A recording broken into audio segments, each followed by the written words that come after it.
Hello there, good evening. My name is Helen Harrison, and I've got a question for you. Are you tired of putting everybody else before yourself? Are you putting in endless hours keeping everybody else happy? But you're actually realizing in the quiet moments that you take for yourself that you actually are not happy. And are you perhaps overthinking? Do you feel like you're a bit stuck? A lot of people actually find it really hard to unlock from the monkey mind. Is that you? Do you avoid confrontation? And you just try not to get into any conversations where you might have that? Do you avoid difficult conversations? Do you feel like you've just got no time for yourself?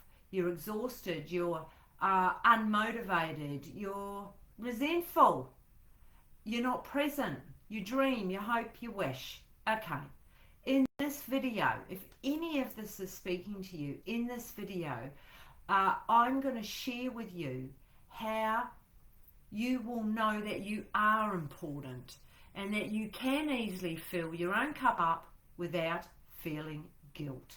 So in this Facebook Live, I'm going to help you actually overcome these problems so you can accelerate the ability to speak up and to let go of actually putting yourself last. It's just making you feel really agitated and uncomfortable, and you're resentful of it and you're tired of it.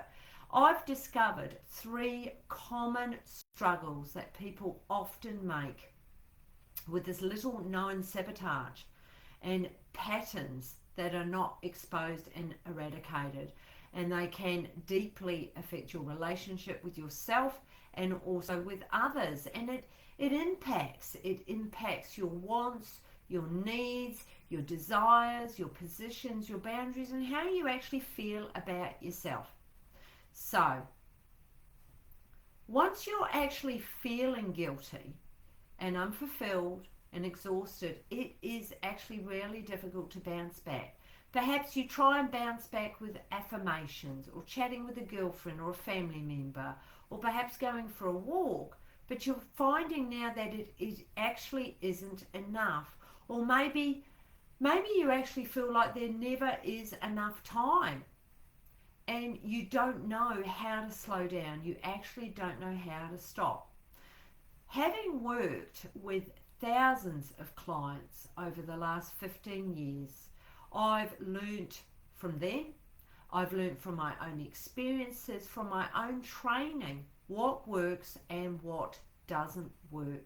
So in this video, you're going to discover 3 crucial elements that you need in your life to access your inner power and your voice. 1, you are going to recognize your sabotages and unhealthy behavior. Extremely important that you can begin recognizing, because once you begin recognizing, you can then begin to start making changes. 2, we are going to look at practical tools and techniques for you to honor your needs first. So very, very intentionally. And 3, how to enhance and balance your own needs while also being considerate of others. So sit back, grab a cup of tea, and instead of wondering, or perhaps something stronger, instead of wondering why you just feel so exhausted, you're unfulfilled, you're guilty as hell, you're going to have a clear pathway moving forward. This actually means that you can show up for yourself confidently, relaxed and fully present, designing a life that you love, expanding with abundance, success and love. So, how to know you are important and easily fill your own cup up without guilt. Sounds ideal, doesn't it? And for a lot of you, this will be really difficult. But what I want to talk into is for you to begin recognizing the cost to you of putting everybody else before yourself. Look, if this is speaking to you, I would love to hear from you in the comments. So whether you're here live or whether it's hashtag replay, pop in the comments. Is any of this speaking to you? Do you find it really difficult to honor your needs and you feel guilt when you do? So recognizing, and I love your comments, and I go back to your comments and I reply, and it really gives me feedback as to what is speaking to you. But coming back to this, recognizing the cost to you of putting everyone else before yourself, that is crucial. And look, I know this well. I remember I was in the last few years of my marriage, and I was really getting clear of the cost to me, because it was fatiguing. I was running on adrenal fatigue. I was ill. I wasn't well, and there was a huge cost and lack of fulfillment. That's my first one. I wasn't feeling fulfilled. I was in survival mode. I wasn't thriving. I wasn't living my best life. I was in survival mode. And when we're in survival mode, you will be prioritizing others before yourself. And when you're in survival, it's often you don't even fulfill your own needs, and particularly not your desires and your passions and what gets you going and lights you up. That just won't even be on the radar. So this can lead to a sense of emptiness and dissatisfaction with life, and if it goes on long enough, it can be really, really painful. And this another cost is this disconnection from self. Look, I hear very regularly, I feel empty inside, Helen. I feel lost. I feel this deep sadness inside. These are the comments I hear, and these are women who are in survival. People disconnect from their true selves, suppressing your authentic self, your emotions, your thoughts, your wishes, your dreams, your ambitions. All of that goes on the back burner. You actually disconnect from self. This disconnection, depending on how long it goes on for, can actually result in a loss of self-identity and a feeling of actually being out of touch with your own true nature, to the point where I don't even know what my favorite color is, or my favorite food, or what I enjoy doing. And so it can be really difficult and painful to be in this place. And then the last one would be the limited personal growth. So the survival mode often leaves us with little time or energy to even think outside the box and to explore, what we enjoy doing in our own growth. You're actually unable to actually explore your potential and expand your skills, knowledge and experiences. So it's recognizing the cost to you of putting everyone else before yourself. Does any of this speak to you? If it does, I'd love you to write in the comments.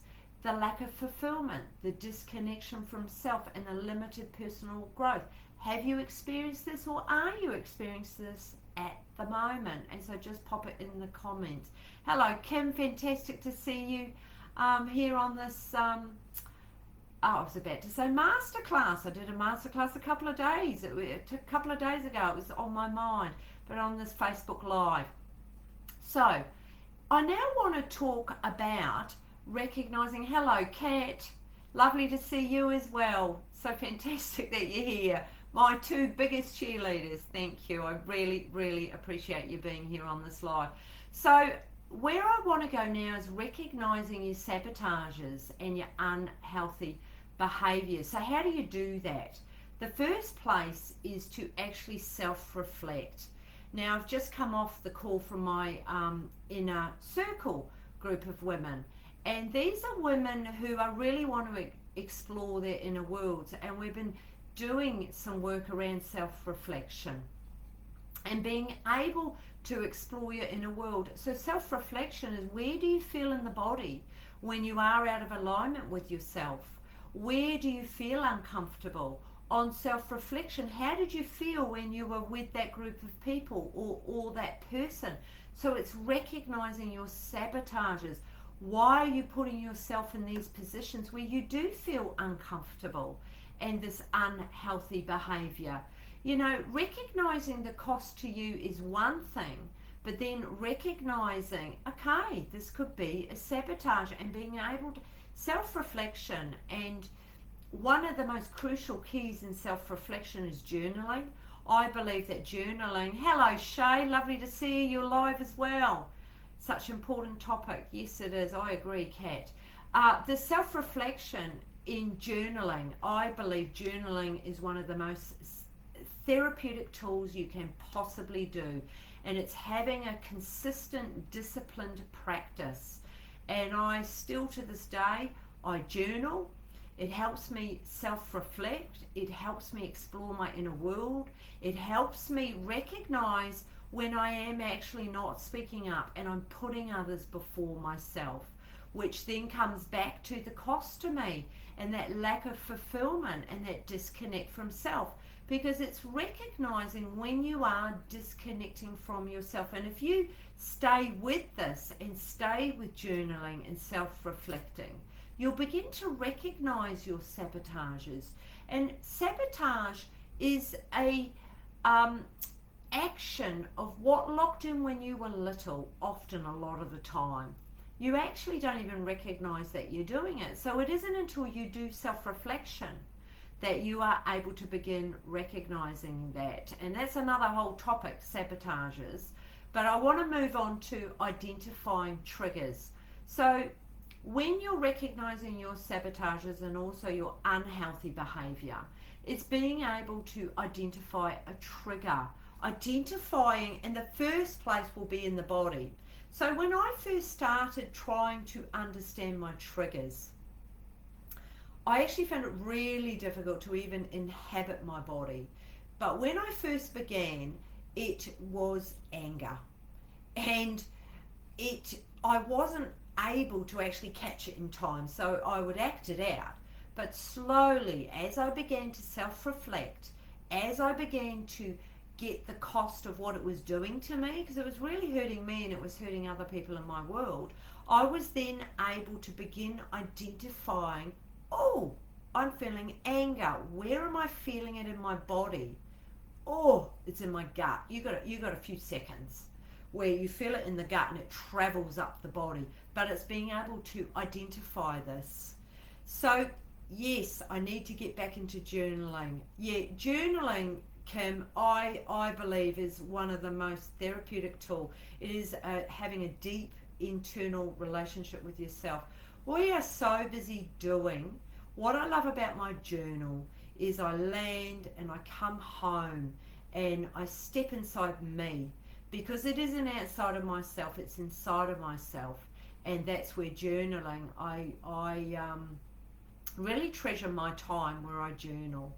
So recognizing your sabotages and your unhealthy behavior, also being able to seek feedback, that can be really helpful. Often we don't want to seek feedback. We can be quite uncomfortable with that. But being able to do that is coming from a place of not taking it personally and openness. But where I want to go to next is being able to have practical tools to actually honor yourself. So having tools and techniques.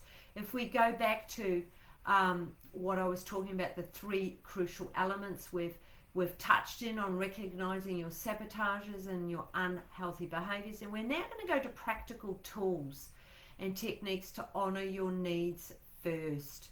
And so a practical tool, first of all, my number one, and I'd love to hear in the comments if any of this is sort of landing and you're thinking, oh yeah, she's talking my language. This is top ways or techniques. Is first of all, embrace self-improvement. it is about being continuous in exploring your inner world. This boosts your self-confidence. If I go back to how I used to behave and how I behave now, it has definitely boosted my self-confidence, getting in front of my anger and to be able to know how to deal with my anger and to be able to feel it in my body. And so that's embracing self-improvement. Coming home, I love that. Thank you, Kim. And another comment from you, Kim. Oh my God, Helen, you are describing my former life, not knowing what I wanted yet, filled with anger. Absolutely. Yeah, it's so true, isn't it? And I think as we get, into our 40s, into our 50s, we then tend to value ourselves more. I love it when I have women who are in their 20s and who are embracing growth and embracing their inner worlds, because I just think, wow, I wasn't even, I was just trigger happy in my 20s and very much in my trauma and in my fight and flight a lot of the time. So it's as we grow in decades, our growing and our learning, we increase in that. So another practical tool and technique to honour your needs is stepping out of your comfort zone. No growth happens in your comfort zone. No growth. It's challenging yourself by taking on new experiences and actually facing your fear and being able to feel the fear. So every small step, it helps you be comfortable being uncomfortable, if that makes sense. What that does is it gradually increases your self-confidence.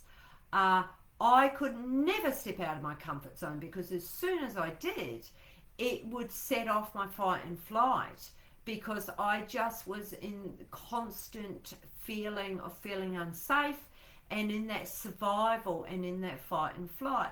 But due to my own inner work and this constant, one of my top values is learning and growing, is to be able to regulate my nervous system and to bring it back into calm. And, I love learning and growing. I thrive on it. I'm uncomfortable a lot of the time because it stretches me. However, this is how we grow, and this is how we have more vibration in our body. So if you're listening to this and you're thinking, well, that's all well and good, Helen, but I'm feeling pretty crappy, what can you begin to do? Just start with one little step that can take you out of your comfort zone. It could be, joining a group. It could be going for a walk around the block because you haven't come out of your house for a week. It could be making that phone call. We can open that up, but stepping out of your comfort zone. Another practical tool, and if any of this is connecting or landing with you, love to hear. Pop your comments in, and I love to reply to them, whether you're live or if it's a replay. Another technique to honour your needs first is taking care of your mental, spiritual, emotional, and what's the other one? Mental, physical, emotional, and spiritual. Hugely important. If you only do one, so say you only do the mental, you're going to be in the head. You're going to be living in the head up. Quite logical. However, we have to bring in the emotional. We've got to drop into the body. We've got to connect with the emotions. It's extremely important. The last technique, visualizing success. And actually, I need to bring that into another live, because I could talk the whole live about visualizing success. You actually have to feel it in the body. You have to inhabit what it feels like, because if you feel it, you then will manifest that in. You just will. And actually, that I need to make a note of that and do that in another live, because that is a really great topic. So, how do you enhance and balance your own needs while also being considerate of others? So, it's in doing this, self-reflective, having really good communication, it's being able to actively listen, but also share what you're really feeling. This is really, really important. Having empathy and understanding for others. Also, what's your time management like? If you want to enhance balance in your own needs and also be considerate of others, you need to be able to do time management. And what does time management look for you? So it's being able to do something. There'll be something that has spoken to you. Pop it in the comments. It could be, I'm going to journal, or I'm going to do self-reflection. I may not even have time to journal, but I am going to self-reflect, or I'm going to get out of my comfort zone, or I am going to practice self-care, or I'm going to visualize success, or I'm going to continuously work in my skills, in how to boost my confidence. So I might listen to a few podcasts. Look, it doesn't matter what you do. The point I'm trying to, I suppose, make is, how do you get a clear pathway moving forward? It's by taking an action step, just one little step, because it's accessing this inner power, this inner voice in you, so that you begin to notice if you do feel guilt when you are doing your own self-care. You'll notice it, and you will not attach to it. You just allow it to be there. Anyway, that will be for another day. It's knowing that you are important, and it's consistent discipline, turning up for yourself to fill your own cup up without guilt. And the only way you're not going to feel guilt is if you do it enough. And look, I talk more into this in my Design Your Best Life. So look, if any of this is speaking to you, direct message me, or actually just pop it in the comments and just put on there design, and I will send you details about Design Your Best Life. That's starting up at the end of June. Design Your Best Life is for you to be able to connect with your inner power source, for you to really tap in and boost your self-confidence, your self-esteem, and your self-worth. It's for you to cultivate and really strengthen stronger relationships with your partner and then people in your world. And more than anything, embrace your true self. Trust your intuition. Listen to your inner voice. Attain clarity. Take decisive action. To have a great life, you actually have to design it. It isn't just going to happen. And I use the 6 pillars of change for an empowered life. And it's a 3-month, I'm not going to go into the details because otherwise I'll yak on even longer, and it's time I got off this live. But if any of this is sort of speaking to you, reach out, ask for the details. I'd love to send them to you, and perhaps you may join the Design Your Best Life. Runs for 3 months. It is a very powerful program. It's a program, if you are wanting to make some changes and you want to design your life, you have to design your life. But coming from a place of authenticity, from your true self. So be able to find that inner power source within you, because you've got that in you. And it's all about abundance, success, and love. That's what Design Your Best Life is all about. And so just direct message me. But anyway, I've run out of time. I hope you have enjoyed this live. I have. I love bringing them to you every Thursday night at 8 p.m. And anyway, on that note, love you and leave you. And you know what? The power of change is within you, and you can design your best life with abundance, success, and love. See ya. Thanks. See you, Shay. Lovely to see you all. Bye.